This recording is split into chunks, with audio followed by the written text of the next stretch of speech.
Life is fine somehow, gotta regain control.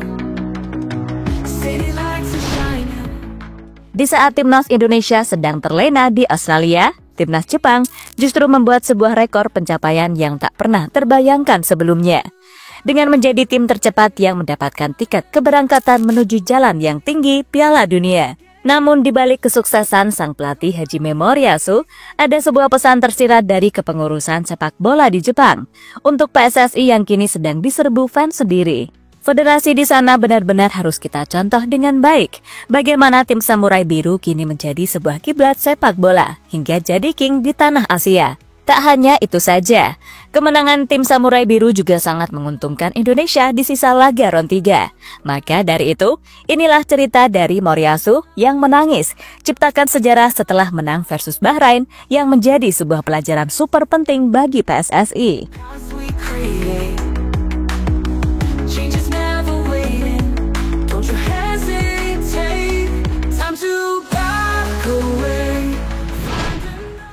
Dalam hal di atas lapangan, perjuangan telah ditunjukkan, keringat telah ditumpahkan, dan hati telah diberikan sepenuhnya di lapangan. Namun, ketika peluit panjang berbunyi, skor di papan tidak berpihak pada kita.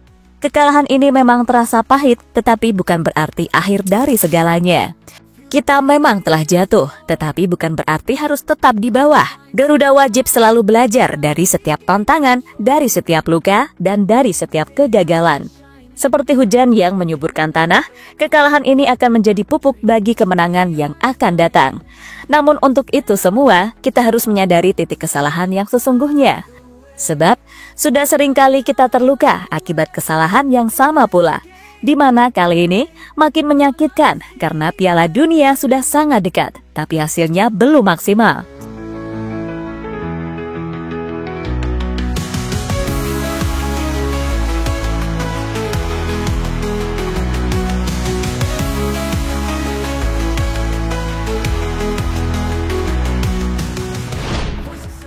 Dalam kekalahan ini, sebuah tanggung jawab besar yang telah dipegang secara penuh oleh Erick Thohir memang menjadi sorotan. Beliau mengambil sebuah keputusan berani yang akhirnya justru menyerang melalui dirinya. Namun kekalahan ini tak serta-merta atas semua kesalahan ketum. Tapi juga harusnya Pak Erick belajar dari Jepang sih.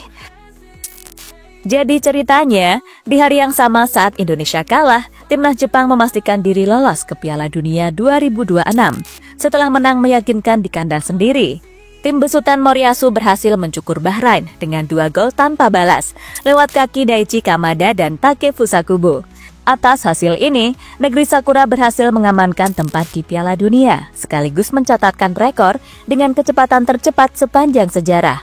Hasil ini juga membuat Indonesia tak keluar dari zona aman klasmen grup C, karena Bahrain masih tersungkur di bawah timnas. Namun bukan itu pelajaran pentingnya, melainkan ada sebuah cerita yang mengharukan dari Moriyasu, bahkan membuat juru taktik 58 tahun itu menitihkan air mata setelah kemenangan tersebut. Mengutip dari media Jepang Nikkei Sport, prestasi Moriyasu ini ternyata buah hasil dari janji Moriyasu yang awalnya mau disingkirkan.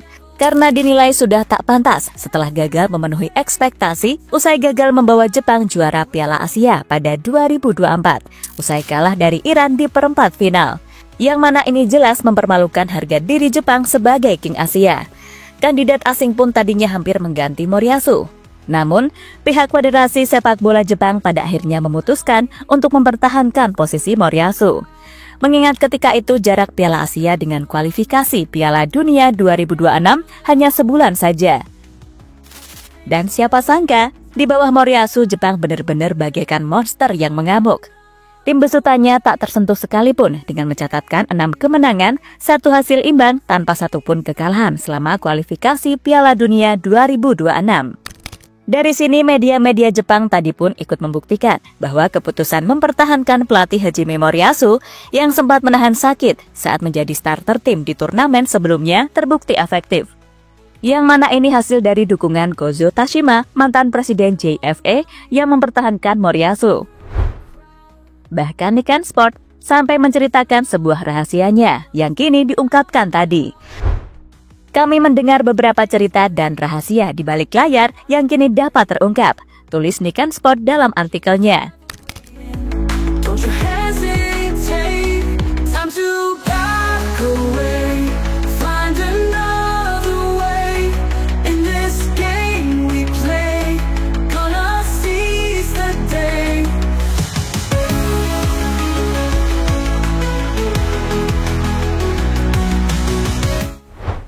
Ya, sekarang Jepang benar-benar menjadi tim tercepat yang meraih tiket itu, berkat kesabaran dari membentuk tim sedari lama. Walaupun pada awalnya nggak sesuai ekspektasi, tapi lagi-lagi hasil adalah hal yang utama dalam tim nasional. Ingat, ini bukan klub yang harus makin bagus lah, inilah, itulah. Dan seharusnya Erick Thohir belajar dari sini buat mempertahankan tim yang sudah lama sebelum dirinya masuk. Sekarang, semuanya sudah terlambat. Era Patrick Kluivert sudah dimulai dengan nihil poin. Namun, jika melihat ke depan masih ada celahnya dikit nih.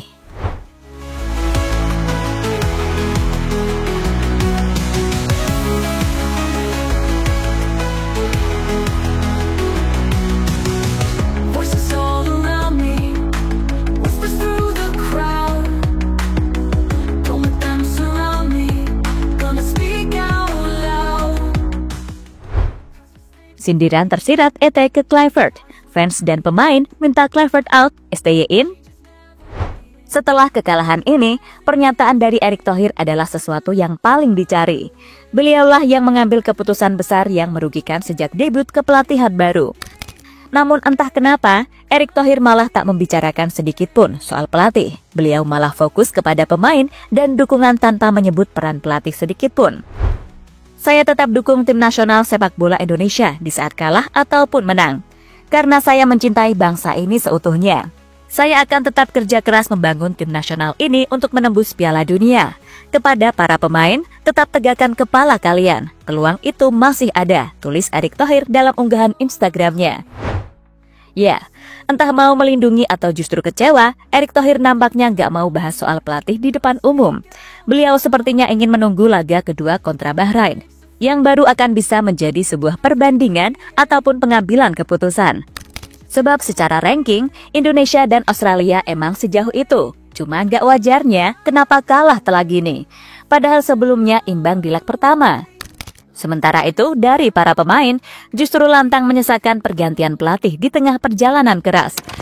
Ragnar Oratmangun menjadi salah satu yang menyuarakan dulu, dan kini terbukti benar, serta mendapatkan sorotan kembali dari para fans. Atas kekecewaan dari kekalahan dan soal pelatih yang masih belum cocok. Saya rasa kita semua memiliki pemikiran yang sama, kenapa harus sekarang? Namun di sisi lain itu jalan yang kita pilih, atau pilihan dari presiden. Tapi apakah ini saat yang tepat untuk mengganti pelatih? Saya pikir itu masalahnya, kata Ragnar Oratmangun, sumber Okezone. Dan dari para fans, tentu saja menjadi sebuah trending di berbagai platform media sosial. Seperti di media X atau Twitter, menjadi sebuah topik utama sekarang. Banyak yang menyematkan tagar Patrick Kluivert out. Don't let them surround me, gonna speak out loud.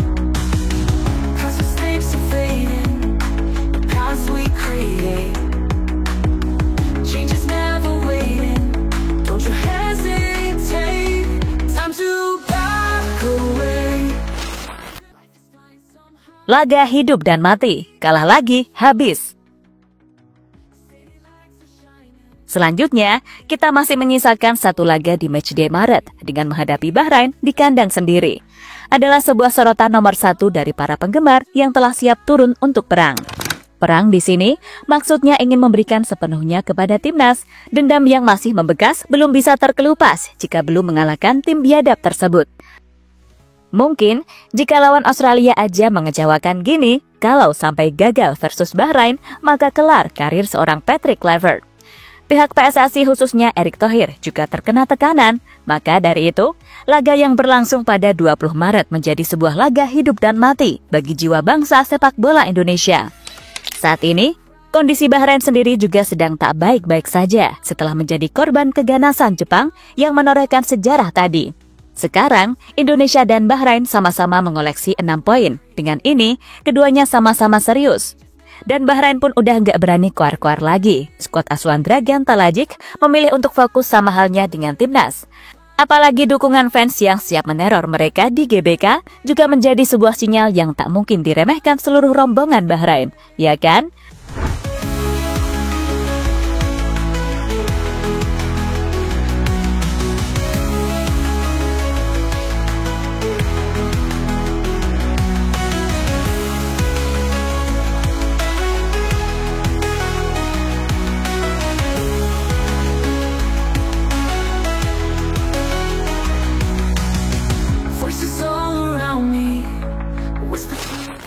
pada akhirnya. Dukungan yang lebih dari 70.000 tiket GBK telah habis diborong fans Garuda. Akan tergantung pada performa dan penerapan strategi lagi. Jika nggak ada perubahan, ya susah sih. Semoga saja Alex Pastor turun gunung deh buat mencerahkan Patrick Kluivert yang agak kebingungan ini. So, masih optimis nggak kalian memandang ke depan gerbang Piala Dunia dengan kondisi sekarang atau ganti STY lagi aja? Coba tulis di kolom komentar ya.